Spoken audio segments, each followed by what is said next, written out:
Olá, mais um Saúde é Vida começando aqui na programação da TV Câmara Campinas. E hoje nós vamos falar sobre refluxo. Inclusive, você pode participar do Saúde é Vida mandando sugestões de tema para o nosso WhatsApp. O DDD é o 19, o número é o 97829-3776, que vai aparecer aí na sua tela também junto com o QR Code para você acessar pelo celular. Você já teve aquela azia? Pois é preciso ficar atento porque ela pode ser bem mais grave do que se imagina. A doença do refluxo gastroesofágico ou simplesmente refluxo pode levar a um quadro grave quando não devidamente diagnosticada e tratada. Segundo estimativas da Federação Brasileira de Gastroenterologia, a doença atinge até 20% da população adulta no Brasil. Para tirar as principais dúvidas sobre esse tema, o nosso convidado de hoje é o Hugo Guedes. Ele é médico endoscopista e cirurgião gastroenterologista nos hospitais Sírio-Libanês e também o DF Star. Doutor Hugo, muito obrigada pela sua participação aqui no Saúde é Vida. Obrigado, Ana Paula. Obrigado a todos que nos acompanham. É um prazer estar com vocês hoje. Espero que a gente possa esclarecer muitas dúvidas sobre o refluxo e ajudar a população. É algo muito prevalente. Quase todos aí devem ter alguém em casa, ou eles mesmos que nos assistem hoje, devem passar por isso. Exatamente, doutor Hugo. Vamos começar então explicando para o pessoal de casa o que é o refluxo. Olha, Ana, o refluxo é quando nós temos um aumento do retorno do ácido que é produzido no estômago para o esôfago, tá? A gente até tem um pouco desse refluxo naturalmente e de forma habitual, mas quando isso aumenta em frequência ou em intensidade, nós começamos a ter sintomas como azia, queimação, dores retroesternais, e isso gera os sintomas típicos do refluxo, porque o esôfago não está preparado para esse ambiente ácido. O refluxo pode ter essa apresentação de sintomas mais típicas e também os sintomas atípicos, como, por exemplo, tosse, rinites, muitas vezes podem ser explicadas pelo refluxo também. Doutor, como você falou, né? Você comentou um pouquinho já, eu sei que essa doença ela é muito comum nos hospitais, nos consultórios, né? Quais são aí as maiores queixas dos pacientes nos consultórios? Eles chegam reclamando muito de qual sintoma, principalmente?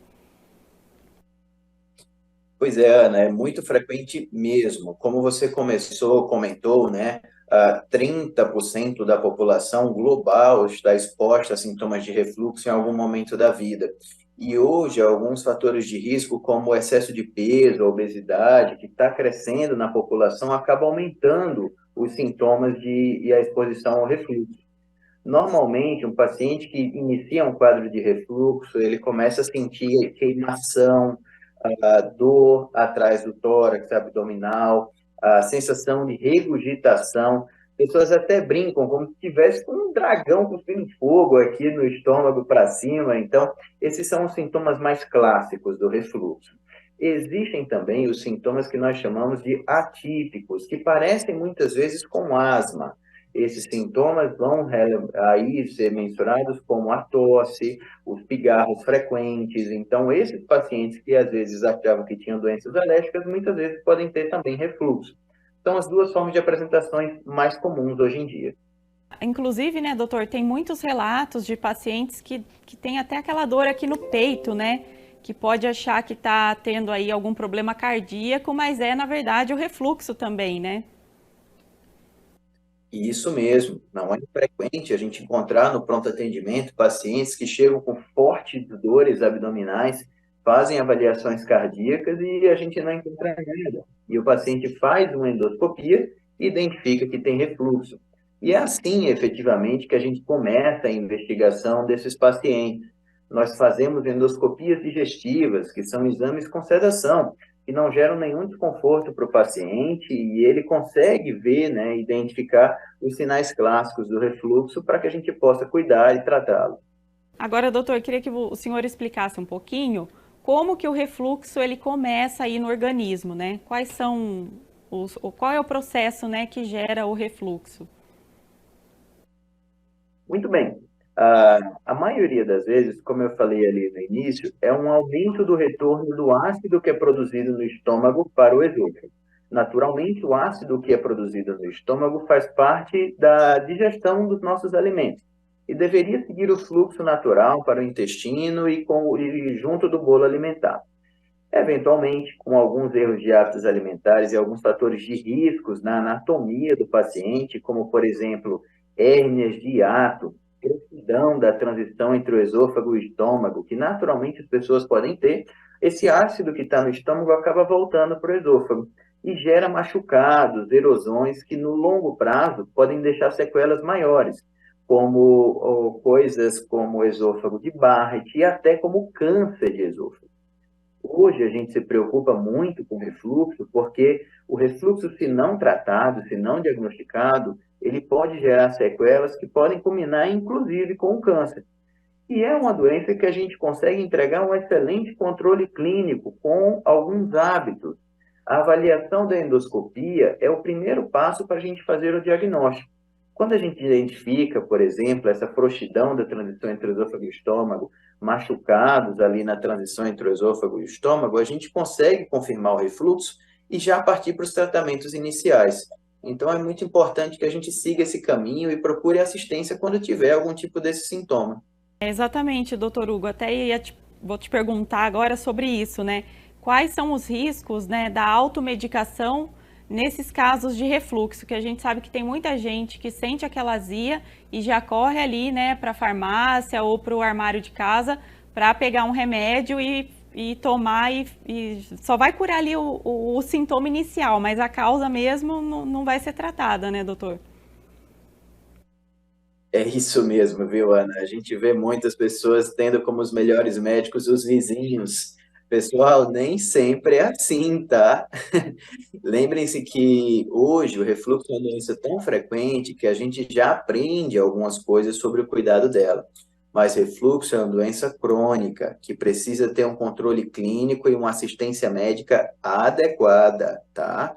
É muito importante que você passe pelas avaliações iniciais e saiba todas as etapas de tratamento e que o seu médico participe desse processo.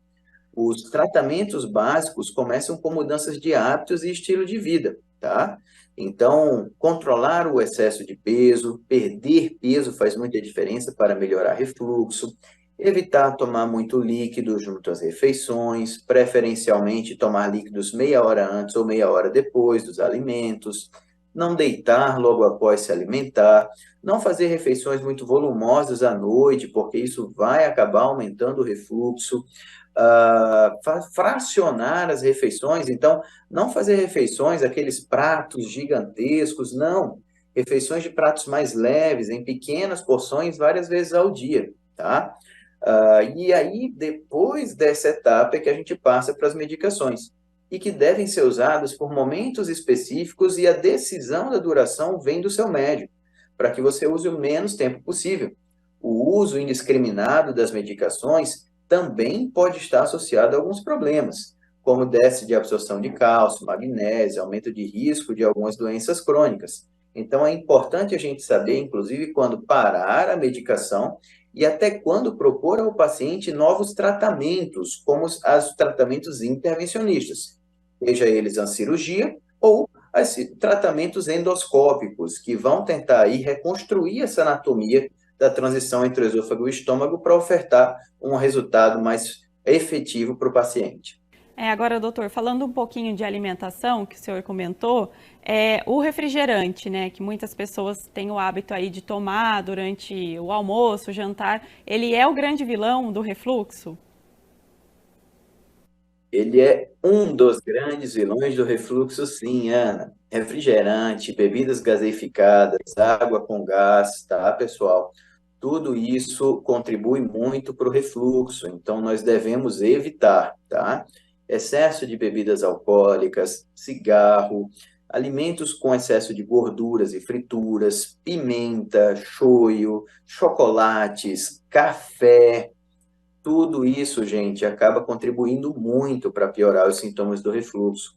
Não significa que vocês não podem mais consumir isso, mas vocês devem fazer o uso racional, tá? Se você exagera nessas alimentações, você está sujeito a ter refluxo. O que a gente precisa fazer é saber moderar o consumo desses alimentos. Então, aqueles que são adeptos aí do refrigerante no almoço, deixa para o sábado, pessoal, e vai fazer aí uma refeição sem líquidos durante a semana. Agrega valor à sua saúde durante a semana para você ter direito à sua licença poética no sábado. É verdade, doutor, uma boa dica, né? Não vai se privar, mas também não é para exceder, né? Aí o consumo. Doutor, quando um quadro de refluxo, ele começa a ser considerado grave, né? Tem algum sinal que o corpo vai dando para o paciente, né? O pessoal que está em casa, às vezes está sofrendo com esse problema, já se ficar em alerta? Gostei da sua pergunta, viu, Ana? Tem sim, pessoal. O refluxo começa com sintomas típicos, como a gente comentou mais cedo, sobre azia, queimação, dores retroesternais, a regurgitação. Mas alguns sinais de alarme podem nos preocupar e faz com que você procure de forma mais rápida uma assistência médica. Como, por exemplo, o início desses sintomas em um momento mais tarde. Então, a partir dos 50 anos, tá? Quando isso acontece, a gente tem que procurar assistência médica.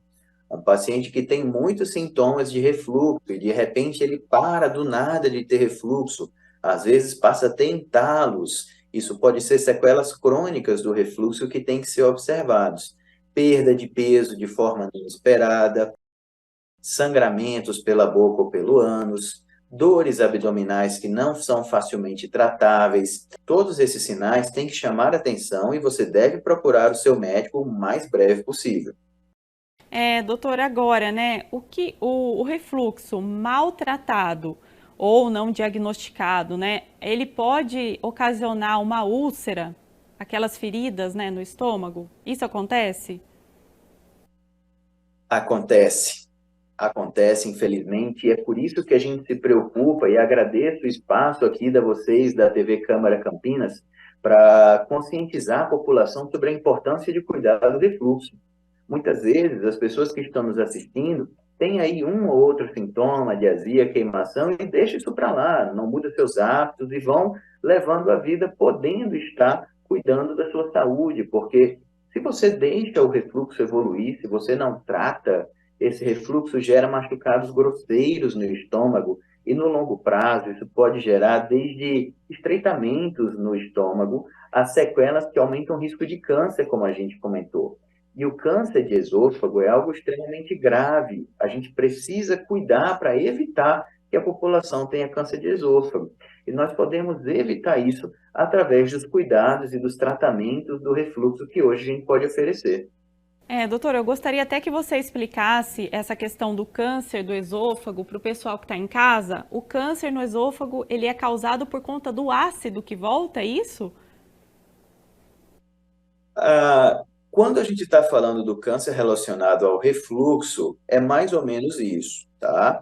É uma irritação crônica gerada exatamente pela persistência do retorno do ácido no esôfago. E o machucado crônico ali acaba gerando úlceras, traumas e vai mudando as características das células até aumentar o risco de um surgimento de câncer. Não significa que quem tem refluxo vai ter câncer, tá, pessoal? Também não se assustem assim. Mas é importante que vocês saibam que refluxo precisa ser tratado. Tem tratamento, vai desde controle de hábitos, medicações e até as cirurgias necessárias, sejam elas cirurgias convencionais, laparoscópicas, ou até hoje que a gente pode ofertar aos nossos pacientes as cirurgias endoscópicas. Isso abre um leque muito bacana de tratamento aos pacientes, porque a gente oferece uma nova virada de chave, tratamentos minimamente invasivos, sem cortes abdominais, que ajudam a controlar o refluxo e diminuir a necessidade dos remédios. Doutor, já que o senhor comentou sobre essa questão dos tratamentos, então os tratamentos vão desde uma mudança aí de hábito de alimentação até a parte cirúrgica, né? Eles são recomendados caso a caso? Como isso é feito? Ótimo. Veja, os tratamentos normalmente a gente costuma dizer que estão somados, né? Não é porque um paciente passa uma cirurgia que ele não precisa mais cultivar os seus hábitos alimentares adequados.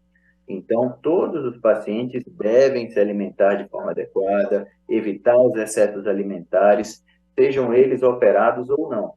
O que a gente entende é os pacientes que têm necessidade de manter o medicamento por muito tempo para controlar o refluxo podem se beneficiar das cirurgias para retirar os remédios. E aí você passa a usar o remédio apenas muito pontualmente, tá? Hoje nós temos as cirurgias convencionais para tratar os pacientes que tenham hérnias de hiatos, falhas grosseiras da anatomia, e nós temos um procedimento chamado fundoplicatura endoscópica, TIF, é a fundoplicatura pela boca sem incisões.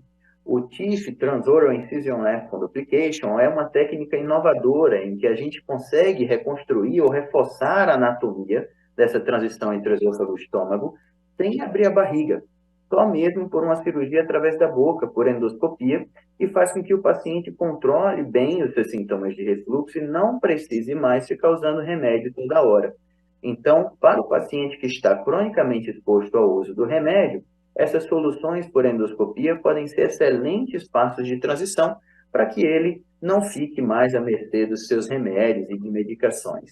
É óbvio, o tratamento do refluxo, ele é crônico, tá? Refluxo não tem cura, infelizmente, tem bom controle clínico. E por isso é importante você que está nos assistindo e que tenha sintomas como refluxo, procurar o seu médico e fazer um trabalho de cuidado continuado. A gente vai estar aqui para poder ajudar vocês a melhorarem disso. Doutor, depois desses procedimentos, a qualidade de vida do paciente melhora muito? Como que se dá, né, essa recuperação? Olha, isso é bacana porque a recuperação é muito boa, é rápida. Então, a depender do procedimento, ali a gente falando do procedimento convencional, cerca de 30 dias, no procedimento endoscópico, cerca de uma semana, o paciente volta a toda a sua rotina de forma habitual, tá? E já com a melhora dos sintomas. Existe alguma base de literatura científica já para mostrar o impacto desses resultados? E aproximadamente 80% dos pacientes que fazem esses procedimentos, mesmo 10 anos depois de terem sido operados, sentem-se satisfeitos pelo impacto de melhoria na qualidade de vida. Então, realmente, são soluções muito boas e que podem virar a chave no cuidado para evitar aí aquela persistência de sintomas chatos ou a dependência dos remédios. Mas, obviamente, é uma indicação caso a caso e você tem que procurar o seu médico para avaliação. Doutor Hugo, o refluxo, né? Ele tem algum fator que complica esse quadro? A idade, o fato de ser fumante ou até mesmo a genética? Existem esses fatores de risco, né, que a gente fala? Existe sim, Ana. Olha, os principais são a obesidade. Então, muitas vezes as pessoas não sentem nada, mas quando começam a ganhar peso de forma descontrolada, começam a ter esses sintomas de azia, queimação, refluxo, ah, tabagismo. Então, fumar, bebidas alcoólicas, o excesso, gera uma piora dos sintomas do refluxo. Maus hábitos alimentares, como grande quantidade de ingesta de gorduras e frituras, o excesso de café, então todos esses vícios alimentares pioram e são fatores de risco para o refluxo. E do ponto de vista natural, a anatomia. A transição entre o esôfago e o estômago é para ser feita quase como um funil. O alimento passa facilmente, mas tem dificuldade de voltar. Alguns pacientes têm uma anatomia um pouco mais aberta ou frouxa e fica ali tão fácil o alimento desce, ele volta com ácido também. E isso pode ter relação, sim, até com questões genéticas, mas não é a principal causa. Mas, de fato, a gente entende que existem fatores de risco tanto de hábitos comportamentais como anatômicos. E a gente consegue atuar nessas duas esferas. Você, né, especialista, né, nesse assunto, que atende muitos pacientes, você chega a atender mais homens ou mulheres, né, com esse problema de refluxo? Tá aí, boa pergunta. atendo hoje mais homens que as mulheres levam para o consultório. As esposas, muitas vezes, cansadas de verem os maridos reclamarem ou sofrerem em casa, ajudam os homens a procurarem o consultório. Mas olha, na verdade, Ana, brincadeiras à parte, não existe um único perfil de paciente para o refluxo. Como a gente falou, 30% da população está exposta a esse tipo de sintomas. Muitas vezes só as pessoas estão tendo esses sintomas em casa e não procuram assistência médica porque eles passam uma hora, outra e esquecem. Mas hoje refluxo está acontecendo em toda a população. Eu tenho paciente jovem de 19 anos com refluxo, eu tenho pacientes idosos com refluxo, eu tenho pacientes de meia idade com refluxo. Não tem mais uma cara, um perfil, todos nós estamos expostos. Por isso é importante que essas mensagens hoje e a TV Câmara Campinas possam nos ajudar a chegar a toda a população, porque todos nós estamos expostos. Então, a gente precisa sim procurar assistência, fazer uma endoscopia pelo menos uma vez na vida para a gente ver se tem o refluxo ou não e tomar os cuidados devidos. Isso que eu ia comentar agora, né, doutor? Tem uma idade certa para a gente fazer endoscopia ou não? O exame, né, que faz esse diagnóstico do refluxo. Uhum. Diferente da colonoscopia, que a gente sugere fazer ali entre os 45 anos para prevenção ao câncer de intestino, isso não existe no Brasil sobre uma idade mínima para iniciar a avaliação da endoscopia. Contudo, nós sugerimos hoje, através da Sociedade Brasileira de Endoscopia Digestiva, da qual eu faço parte, que todos nós façamos pelo menos uma endoscopia na vida ali entre os 40 e 50 anos, tá? Esse é um número arbitrário que a gente coloca, mas fundamentalmente para que vocês entendam que é importante fazer uma endoscopia, pois ela é capaz de fazer o diagnóstico de gastrite, de refluxo, pesquisar o H. pylori, que é uma bactéria muito frequente encontrada no estômago que pode gerar câncer gástrico, e podemos prevenir e tratar esses problemas através da endoscopia. A endoscopia é um exame com sedação que não gera nenhum desconforto para o paciente, dura cerca de 10 minutos apenas e o paciente faz isso ambulatorialmente. Ele vem ao hospital, faz o procedimento e vai para casa no mesmo dia. Então, é um procedimento muito seguro hoje e que contribui muito com a saúde dos pacientes. Se você que está nos assistindo ainda não fez sua colonoscopia, estamos aqui para lhe ajudar e comece a pensar na sua programação para fazer, hein? Doutor, além da endoscopia, né, que eu acho que é o exame padrão ouro aí para identificar o refluxo, existem outros exames complementares também que são importantes? Ana, eu acho que você já está especialista em saúde. Eu gostei de você já usou o termo padrão ouro, então parabéns, hein? Está no nível técnico já. Olha, aproveitando sua pergunta e essa palavra do padrão ouro, tá? A endoscopia digestiva costuma ser o primeiro exame que nós fazemos para o diagnóstico e investigação do refluxo. Quando a gente tem um tratamento básico inicial e uma boa resposta clínica, eventualmente a gente para aí. Mas quando o paciente demanda um pouco mais de cuidado ou precisa fazer as cirurgias, nós partimos aí sim para o que a gente chama dos exames padrão ouro. E esses são a pH-metria e a manometria. Na verdade, a pH-metria esofágica, que é o exame padrão ouro para a doença do refluxo. É a inserção de um pequeno catéter que vem pelo nariz e mensura o refluxo no esôfago durante o dia. E muitas vezes associamos a manometria, que é um exame que vai avaliar as pressões e a contração do esfíncter esofagiano inferior.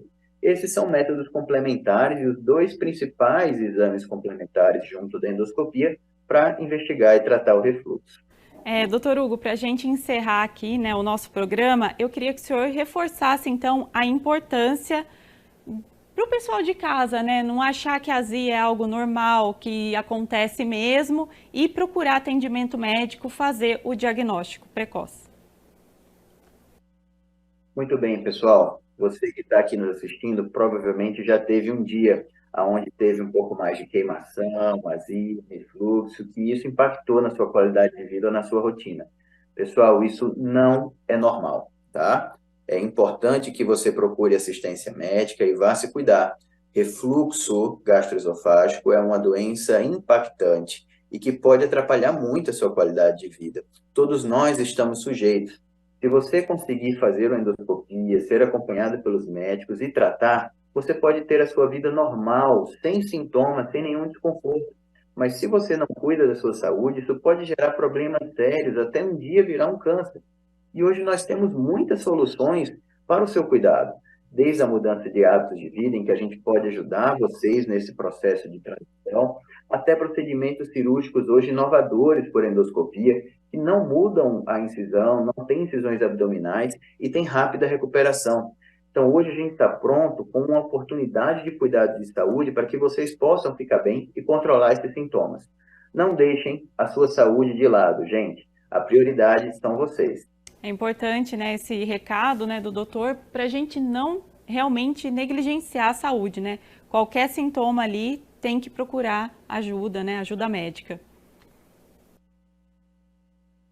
Doutor. É isso mesmo, Ana. Doutor, muito obrigada, né, pela sua participação aqui no nosso programa, trazendo essas orientações, esclarecendo para o público de casa, né, sobre o refluxo, que aí atinge 20% da população no Brasil. Muito importante, muito obrigada.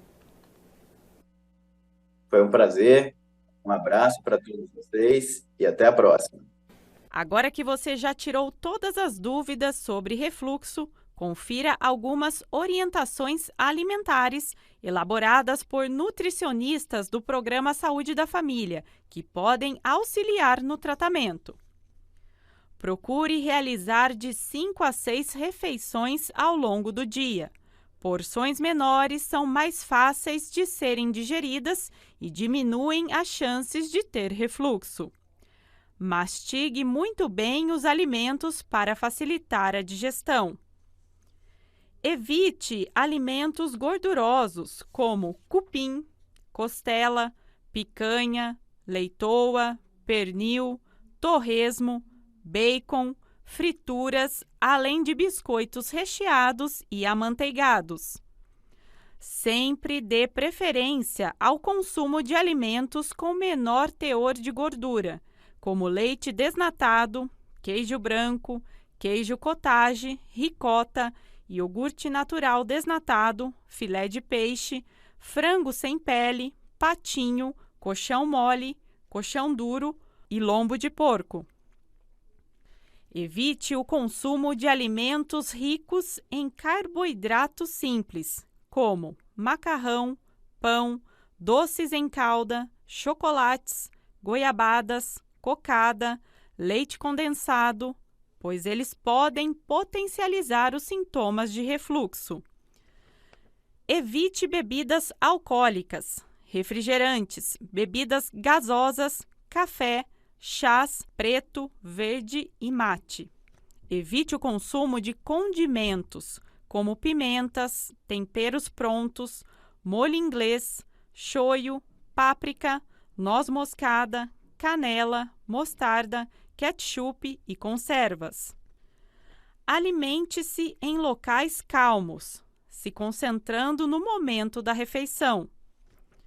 Chás como erva doce, camomila, cidreira e hortelã auxiliam a digestão.